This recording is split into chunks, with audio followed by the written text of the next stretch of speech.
देखिए, प्रकाश का प्रकीर्णन का मतलब ये पूछा जाता है क्वेश्चन कि प्रकाश के प्रकीर्णन को परिभाषित करे।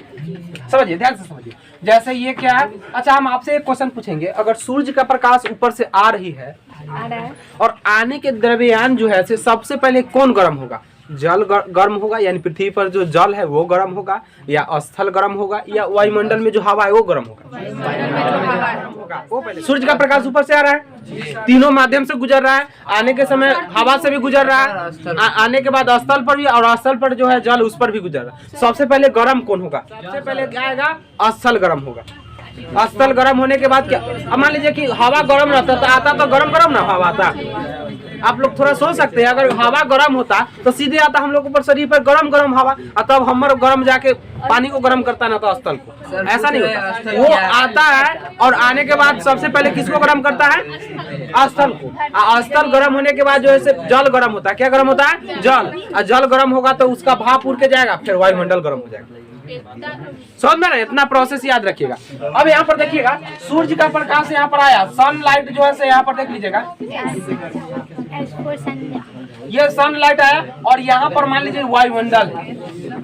याद रखिएगा, पृथ्वी के बहुत सारे होता है, क्षोभ मंडल, समताप मंडल, ओजोन मंडल, आयन मंडल, बहिष्ठ मंडल, 5-6 मंडल है ना। अब देखिएगा, सबसे पहले क्या होता है, सूर्य का प्रकाश आया और आने के बाद जो है वायुमंडल का सबसे परत जो है उसको छान के भेजेगा। ओजोन परत जो होता है, वो क्या करता है? ओजोन परत जो है किसको? पराबैंगनी किरण, जो हानिकारक किरण है उसको छान कर भेजता है ना। समझिएगा, ओजोन परत पूछा। क्या हुआ कि ये किरण आया तो आने के बाद जो है डायरेक्टली तो पृथ्वी पर नहीं आएगा।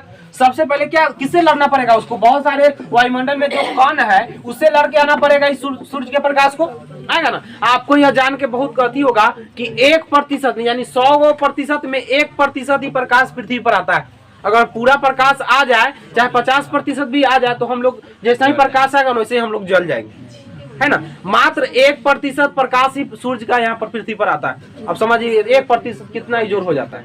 तो याद रखिएगा, अब सूर्य का प्रकाश आया और आने के बाद इसके वायुमंडल में बहुत सारे कण होगा, कोई छोटा भी होगा, बड़ा भी होगा, ये सब होगा। अब यहाँ पर क्या हुआ, प्रकाश यहाँ पर आया और आने के बाद जो है क्या किया, ये कौन से टकराया। अब टकराने के बाद क्या होगा, या तो यह इधर उधर बिछड़ेगा ना, या बहुत जो है वापस, जैसे ये कण है यहाँ पर आया, टकराया तो कुछ ऊपर भी चला जाएगा, कुछ इधर उधर बिखर जाएगा। तो ये जो बिखरने की क्रिया है, किसी कण से टकरा कर प्रकाश के किरण को, ये जो बिखरने की प्रक्रिया, इसी को हम कहेंगे प्रकीर्णन। बिखर गया चारों तरफ। तो यह कहिए, जब प्रकाश की किरण वायुमंडल से होकर पृथ्वी पर आती है तो वायुमंडल में बहुत सारे छोटे छोटे कण होते हैं और उस कण से टकराने के बाद प्रकाश जो है चारों दिशा में फैल जाता है या बिखर जाता है। तो इस प्रकार बिखरने की क्रिया को हम लोग क्या कहेंगे, प्रकाश का प्रकीर्णन। और सबसे अधिक कौन रंग बिखर जाता है ऊपर, तो बैगनी। कौन? बैगनी। इसलिए बैगनी हमको दिखाई नहीं देता, बैगनी सबसे ज्यादा ऊपरे बिखर जाता है। इसलिए पूछा जाता है कि सबसे अधिक बिखरता कौन है, तो बैगनी बिखरता है। और सबसे कम कौन बिखरता है, तो लाल कम बिखरता है, इसलिए ना पृथ्वी पर आ पाता है। समझ में आ रहा है ना।